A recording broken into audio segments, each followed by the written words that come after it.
नमस्कार दोस्तों, मैं Acharya K S. Shastri YouTube channel Surya Jyotish में स्वागत करता हूं। मित्रों, आज की जो हमारी चर्चा होने वाली है वो वृषभ राशि वालों के लिए होगी। वृषभ राशि के जातक हों या वृषभ लगन के जातक हों, उनके लिए आज हम चर्चा करेंगे। और चर्चा करेंगे हम राहु देव की, क्योंकि राहु देव 30 अक्टूबर 2023 को अपनी राशि परिवर्तित कर रहे हैं। वह मीन राशि में प्रवेश करेंगे। इस समय जो चल रहे हैं वो मेष राशि पर चल रहे हैं, मंगल की राशि में चल रहे हैं। अब तक जो आपके लिए परेशानियां हुई थी उससे, तो वृषभ राशि वालों के लिए यह समय बहुत अच्छा आने वाला है, क्योंकि मेष राशि की तो राशि में ही चल रहा था अब तक। उसके बाद में ये 12वें घर में गए, तब उनके लिए राहत मिली। अब ये आपकी राशि के आधार पर कहां पहुंच रहे हैं? ये पहुंच रहे हैं 11वें भाव में। 11वां भाव आपका बढ़ोतरी का होता है, उन्नति का होता है, तरक्की का होता है, जीवन में लाभ का होता है, और आपकी डिजायर का होता है, बड़े भाई बहनों का होता है। इस प्रकार से इसको देखा जाता है। और ये 30 अक्टूबर 2023 को मेष राशि में से मीन राशि में प्रवेश कर जाएंगे, और ये मई 2025 तक मीन राशि में गोचर करेंगे। तो मित्रों, ये 18 महीने का गोचर आपके लिए कैसा रहेगा? अब राहु को, शनि को और गुरु को क्यों देखते हैं? क्योंकि गुरु 1 साल रहता है एक राशि पर, शनि एक राशि में 2.5 वर्ष रहते हैं, और राहु देव एक राशि में 1.5 साल रहते हैं, अर्थात 18 महीने तक उनका गोचर एक राशि में चलता है। अब अच्छा ग्रह आपके 1.5 वर्ष तक, 2.5 वर्ष तक या 1 वर्ष तक रहेगा किसी जगह, तो वह अच्छा फल देगा। अब बुरा प्रभाव देने वाला ग्रह तो जान निकाल देगा। तो इसलिए राहु को समझना चाहिए, क्योंकि राहु को क्रूर ग्रह बताया है, अशुभ ग्रह बताया है। तो 3, 6, 11 में शास्त्र पारस्परिक सिद्धांत में कहा है कि तीसरे, छठे और 11वें का स्वामी, इन भावों के जो स्वामी होते हैं, या ये भाव अशुभ माने गए हैं। लेकिन इन भावों में क्रूर ग्रह, अशुभ ग्रह आके बैठते हैं तो अच्छा फल देते हैं। इस बात को समझना पड़ेगा। छठा रोग काय का है? रोग का है, ऋण का है, कर्जे का है, कलेश का है। और वहां क्रूर ग्रह आके बैठ जाएगा तो उन सारी चीजों का नाश करेगा, रोग का नाश करेगा, कर्जे का नाश, तो अच्छा हुआ। इसलिए यहाँ पर क्रूर ग्रह बैठे हुए अच्छे बताए गए। 11वें घर में हम भाई बहनों को, बड़े भाई बहनों को देखते हैं, अपनी उन्नति, तरक्की, पदोन्नति देखते हैं, वहां से लाभ देखते हैं, अपनी इच्छा पूर्ति का घर कहा गया है, जहाँ इच्छाएं पूरी होती हैं। 5वां घर इच्छाओं का कहा गया, वहां भी वहां इच्छा बहुत होती है, लेकिन पूरी नहीं होती। पूरी कहाँ होती है? 11वें भाव में। तो यहाँ पर भी क्रूर ग्रह आपके जीवन में बहुत अच्छा प्रभाव देते हैं। अब तक मेष राशि वालों ने जो संकट झेला था, जो परेशानियां झेली थी, चाहे वो वैवाहिक जीवन की थी, चाहे व्यापार की थी, चाहे लव रिलेशन की थी, चाहे उनके कर्म क्षेत्र की थी, कोई भी परेशानी उनके सामने आई, अब वो जो है जैसे ही यहाँ मीन राशि में आए तो वो समस्या उनकी समाप्त हुई, अक्टूबर के बाद में हो जाएगी। मेष राशि वालों के लिए भी ये गोचर, राहु का गोचर बहुत अच्छा होने वाला है। ये 18 महीने का गोचर राहु का आपके लिए बहुत अच्छा होगा। मित्रों, यदि आप कुंडली विश्लेषण कराना चाहते हैं तो मेरे व्हाट्सएप नंबर पर आप संपर्क कर सकते हैं। यदि आप ज्योतिष सीखना चाहते हैं तो मेरे इसी चैनल पर मेरा प्रोग्राम चल रहा है कि ज्योतिष को हम आसान तरीके से कैसे सीखें, लेकिन मेरे वहां पर एक अध्याय के हिसाब से या पार्ट के हिसाब से चल रहा है। तो मैंने 100 वीडियो आपको बेसिक में दी हैं। यदि आपने 100 वीडियो देख ली तो मैं समझता हूँ बहुत अच्छे ज्योतिषी बन जाओगे। ज्योतिष सीखना बहुत जरूरी है, क्योंकि आजकल टेक्नोलॉजी का डिपार्टमेंट, हर आदमी चांद में पहुंच गया, चांद से बात हो रही है हमारी। तो ये सारी विद्या तो हमारे ऋषि दे गए पहले से ही। उन्होंने चांद की दूरी बता दी, सूर्य की दूरी बता दी, मंगल की दूरी बता दी, बुध की दूरी बता दी, उनका प्रभाव बता दिया जीवन पर। जो प्रभाव आप टेक्नोलॉजी के माध्यम से आज आप देख रहे हैं, आप हजारों किलोमीटर दूर बैठे हो और वहां से ऐसे बात कर रहे हैं जैसे इस हमारे साथ ही बैठे हुए। तो ये टेक्नोलॉजी का ही तो कमाल है, उस ऊर्जा का ही तो कमाल है। तो ये चीजें तो हमारे ऋषि पहले ही दे गए मित्रों। ज्यादा न कहते हुए, जो समझदार लोग हैं आज के समय में, सभी लोग इस सारी चीजों को समझते हैं कि ये एक विज्ञान है, कोई ढकोसला नहीं है, जादू टोना टोटिका का विषय नहीं है। तो मैं तो ये उम्मीद करता हूं कि मेरा रिटायरमेंट के बाद मैं एक अध्यापक रहा, अब तक मैंने बच्चों को शिक्षा दी, ये विषय मेरे को मालूम है, मैंने इसको पढ़ा है, तो मैं चाहता हूँ ये आपके पास पहुंचे और इसका आप लाभ उठा सको। मिथ्या बातों से आप बचो। यदि आप इसको सीख लेते हैं, समझ लेते हैं, तो जीवन में इसका लाभ उठा पाएंगे।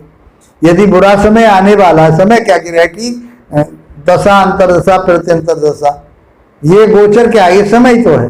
अच्छा समय रहेगा, बुरा समय रहेगा।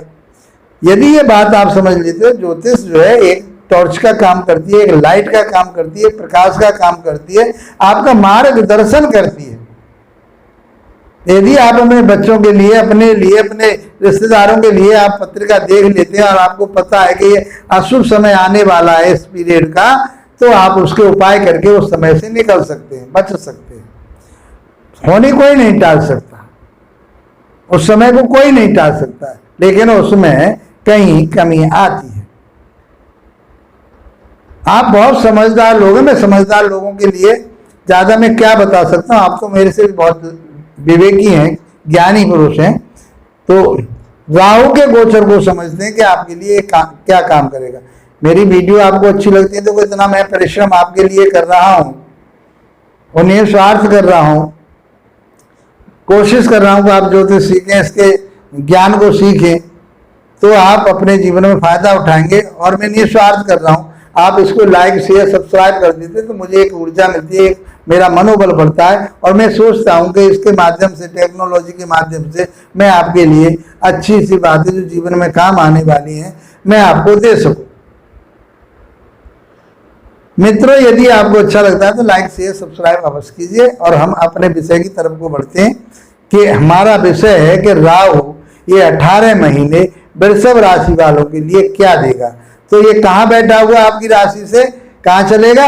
ये चलेगा आपके बढ़ोतरी के घर में, उन्नति के घर में, तरक्की के घर में, बड़े भाई बहनों के घर में, आपकी इच्छा पूर्ति के घर में। तो आपकी इच्छाएं पूर्ति होंगी, भाई बहनों के साथ संबंध बढ़िया रहेंगे। आप जो प्रमोशन आपके रुके, बढ़ोतरी क्या है, आप कहीं नौकरी कर रहे हैं, आपका प्रमोशन होना था, प्रमोशन हो जाएगा इस पीरियड में। ये 8 महीने 18 महीने आपके लिए बहुत लाभदायक रहेंगे। और रोग पे भी आपके पे कंट्रोल होगा। आपकी मनोवृत्ति इस समय जो लगी रहेगी, जो आपके विचार, जो थॉट जो आएंगे आपके, वो आपकी बढ़ोतरी के लिए आएंगे। बार बार आप अपनी बढ़ोतरी के बारे में सोचेंगे। आप बार बार की जो इच्छाएं आपकी प्रबल होंगी, मैं किस तरह से आगे बढ़ूं, मैं किस तरह से आगे बढ़ूं, कैसे मुझे लाभ प्राप्त हो, कैसे मुझे ये चीजें मिले, चाहे वो भूमि है, चाहे भवन है, चाहे मकान है, चाहे और चीज, जीवन में भौतिक चीजें, बहुत सारी चीजें, उनको प्राप्त करने के लिए आपकी इच्छाएं जागृत होंगी। इकोनॉमिक्स में कहा गया था, शायद मैकाइवर ने या उन्होंने कहा था कि व्यक्ति की जो इच्छाएं वो अनंत होती हैं और साधन सीमित होते हैं, तो साधनों के आधार पर ही वो इच्छाएं पूर्ति की जाती है। इच्छा तो अनंत है, एक के बाद एक तैयार रहती है। तो ये इच्छा पूर्ति का घर है। आपकी जो इच्छाएं चल रही थी अब तक, वो इच्छा पूर्ति आपकी ईश्वर पूरी करेगा। और ये राहु आपका उसमें साथ ही बनेगा। इनसे 180 डिग्री पर केतु देव बैठे पंचम भाव में। राहु और केतु का जो एक्सिस है वो 180 डिग्री पे हमेशा बने रहते हैं। राहु को सिर कहा गया है और केतु को धड़ कहा गया है। तो ये हमारी थॉट है, हमारे विचार है, हमारी इच्छाएं हैं, हमारी कामनाएं हैं। हम बहुत कुछ कहां से, माइंड से ही कवर करते हैं। पैर क्या करते हैं, पैर सहारा लगाते चलने में फिरने में आपके पूर्ति के लिए। तो पांचवें घर में, पांचवा घर आपके बुद्धि का, विवेक ज्ञान का है, इच्छाओं का है, लव रिलेशन का है, संतान का है, गर्भाशय का है, शेयर मार्केट का है। तो उसमें आप, यदि आप इस समय शेयर मार्केट में पैसा खर्च करना चाहते, लगाना चाहते, इन्वेस्टमेंट करना चाहें, कर दीजिए आप, कोई परेशानी नहीं आने वाली। संतान के लिए अच्छा नहीं है और लव रिलेशन के लिए अच्छा नहीं। जो लव रिलेशन आपके बहुत बढ़िया बने हुए थे, आप इस मोड़ पे पहुंच चुके थे कि हम शायद लव रिलेशन के माध्यम से हम लव मैरिज भी कर लेंगे, तो शायद ये महीना जो 18 महीनों का जो गोचर है राहु और केतु का, कि शायद आपके फेवर में ना रहे, शायद आपकी बनी बनाई बात यहां खराब हो जाए। कोई ऐसे आर्गुमेंट आपस में ना करें, कोई ऐसी बातें ना करें, कोई तीखापन ना बोले, ऐसी ऊर्जा का प्रयोग ना करें आप कि जो आपके लिए लव रिलेशन में आपके लिए नुकसानदेह। आपके व्यापार में, आपके जो शेयर मार्केट में आप किसी के साथ जुड़ रहे हैं, तो कहीं आपकी तीखी नोक झोंक से, तीखेपन से वो खराब ना हो जाए, ये बात आपको सोचनी पड़ेगी। क्योंकि केतु जो है वो मंगल के अकॉर्डिंग काम करता है, राहु शनि के अकॉर्डिंग काम करता है, कर्म का मालिक कहा गया है, शनि कर्म का कारक कहा गया है। जितनी मेहनत करोगे, मेहनत कैसे करोगे, मेहनत मंगल करा था, फिर क्या है मंगल, ऊर्जा है, आपका पराक्रम है, हिम्मत है, ताकत है, वो ऊर्जा आपके अंदर आएगी, केतुदेव देंगे। आप मेहनत करेंगे, परिश्रम करेंगे, आपकी इच्छा पूर्ति होगी। प्रमोशन होना था, प्रमोशन होगा आपका। आप किसी व्यापार में आप लगे हुए, व्यापार आगे बढ़ेगा, आपको लाभ प्राप्त होगा। सभी तरह से जो आपकी इच्छाएं हैं वो इच्छा पूर्ति आपकी यहाँ पर राहुदेव कराएंगे। यदि किसी तरह का कोई डिस्टर्बेंस है तो राहुदेव के बीज मंत्रों का जाप कीजिए, केतु देव के बीज मंत्रों का जाप कीजिए, हनुमान चालीसा का पाठ कीजिए। मैं समझता हूं कि ये 18 महीने आपके लिए बहुत लाभ देने वाले हैं। तो वृषभ राशि वाले लोग एकदम छप्पड़ फाड़ करके आपको अचानक देते हैं। ये राहु देव जो भी चीज देते हैं अचानक देते हैं। आपकी बढ़ोतरी, उन्नति एकदम अचानक हुई। आपने सोचा नहीं था कि मेरा प्रमोशन होगा, एकदम आपका प्रमोशन हुआ। आप मैनेजर थे कहीं, आप वहां के और बड़े अधिकारी बने। ये बहुत सारी चीजें आपको यहाँ देखने को मिलेंगी।